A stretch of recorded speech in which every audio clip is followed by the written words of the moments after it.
ओम शांति। आइए आज हम 31 मार्च की मुरली सुनेंगे। कल हमने 30 मार्च की मुरली सुनी, जिसमें हमें परमपिता परमात्मा ने बताया कि प्राण दान देने वाले केवल एक परमपिता परमात्मा ही हैं।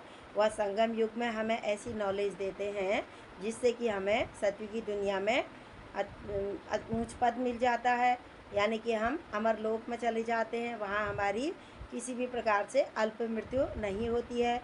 तो बाबा ने कहा ऐसे प्राण दान देने वाले परमपिता परमात्मा को तुम बच्चों को बहुत ही प्यार से याद करना है। फिर बाबा ने कहा 21 जन्मों की जो इस समय हमको भगवान जो है हमारे 21 जन्म सफल हो रहे हैं, तो उसके लिए हमें भगवान कौन सी विधि बताते हैं। तो भगवान विधि बताते हैं कि यह नॉलेज है सोर्स ऑफ इनकम, कमाई का साधन है। ये मुरली जो हम रोज़ सुनते हैं, इससे हमारी 21 जन्मों के लिए कमाई हो जाती है। तो 21 जन्मों की सोर्स ऑफ इनकम या कमाई है। तो इसलिए बाबा ने कहा यह पढ़ाई को तुम्हें बहुत ही अच्छी रीति पढ़ना है, जिससे कि तुम्हारे भंडारे भरपूर हो जाते हैं। तो अपर्याप्त वस्तु कोई भी नहीं है तुम ब्राह्मणों के खजाने में। परमात्मा कहते हैं चाहिए ही क्या, तन के लिए वस्त्र और खाने के लिए 2 रोटी। बाबा ने कहा है कि आखिरी तक भी मैं, विनाश काल तक भी मैं, जो मेरी श्रीमत पर चलेगा उन्हें मैं दाल रोटी तो अवश्य ही खिलाऊंगा। ये हमारे परमपिता परमात्मा ने बताया। फिर बाबा ने कहा यह दुनिया अनसुधरी हुई है। इस समय सब यहाँ पर को तमो प्रधान हो चुके हैं, तत्व सहित पूरे ही तमो प्रधान हैं। तो परमात्मा ने कहा इस अनसुधरी दुनिया को सुधारने के लिए पहले तो हमें स्वयं को भी सुधारना पड़ेगा। और जो बाबा हमें ज्ञान देते हैं उस पर विचार सागर मंथन करके अपनी बुद्धि को हमें रिफाइन बनाना है, यानी कि ज्ञान की अच्छी रीति हमको धारणा करनी है।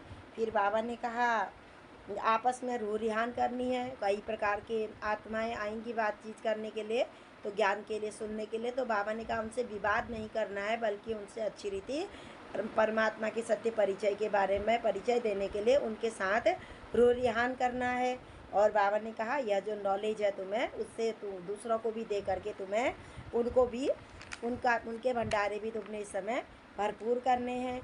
और बाबा ने कहा जब कोई भी कार्य शुरू करते हो तो सामान की सीट पर बैठो। एक कल का वरदान था कि सीट पर होकर के सर्व शक्तियों को विशेष रूप से चलाने वाले बाबा ने कहा विजयी भव। और फिर बाबा ने कहा जब कोई भी कार्य करते हो तो यह सोचो कि सफलता तो मेरा जन्म सिद्ध अधिकार है, यानी कि सफलता तो हमारी हुई ही पड़ी है, क्योंकि इस समय परमपिता परमात्मा ने हमें सफलता मूर्त भव का वरदान भी दे रखा है, यानी कि हर कार्य में हम सफल ही होंगे। तो आइए आज हम 31 मार्च की मुरली सुनते हैं। आज की तारीख है 31/3/2024। प्रातः मुरली अव्यक्त है, अव्यक्त मुरली है आज रविवार की।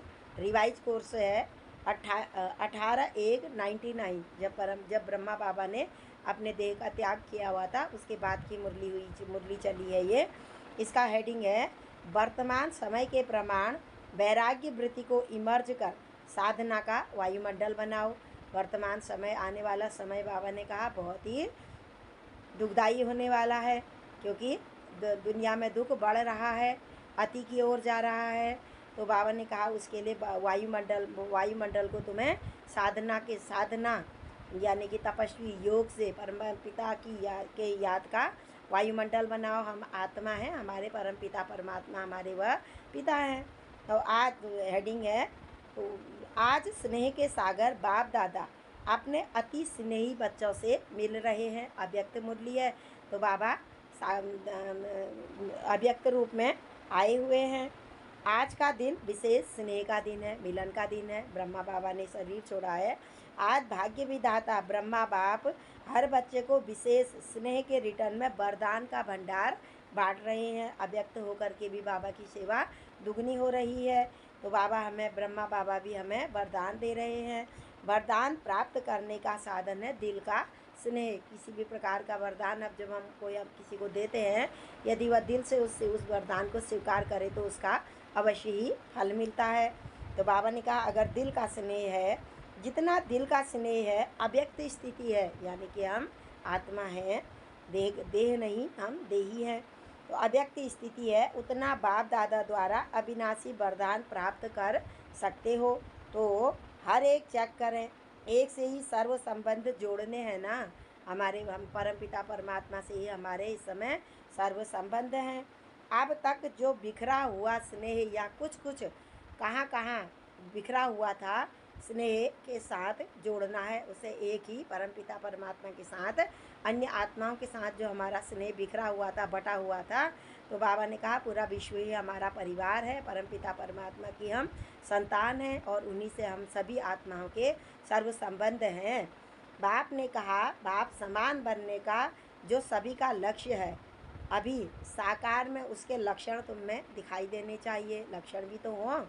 अभी जो परमात्मा बाप और ब्रह्मा बाप के गुण हैं वही बच्चों की सूरत और मूरत से भी दिखाई दें। जब हर एक बच्चे द्वारा बाप समान गुण, कर्म और श्रेष्ठ वृत्ति का वायुमंडल अनुभव हो, तब कहेंगे बाप समान वाणी से भी ज़्यादा प्रभाव गुण और कर्तव्य का पड़ता है। तब कहेंगे बाप के समान, पिता के समान बच्चे। तो बाबा ने कहा ज़्यादा बोलने से ज़्यादा वाइब्रेशन का और गुण का, हमारे गुणों को देखेंगे और हमारे कर्म को देखेंगे तो उनका प्रभाव अन्य आत्माओं पर अधिक पड़ेगा।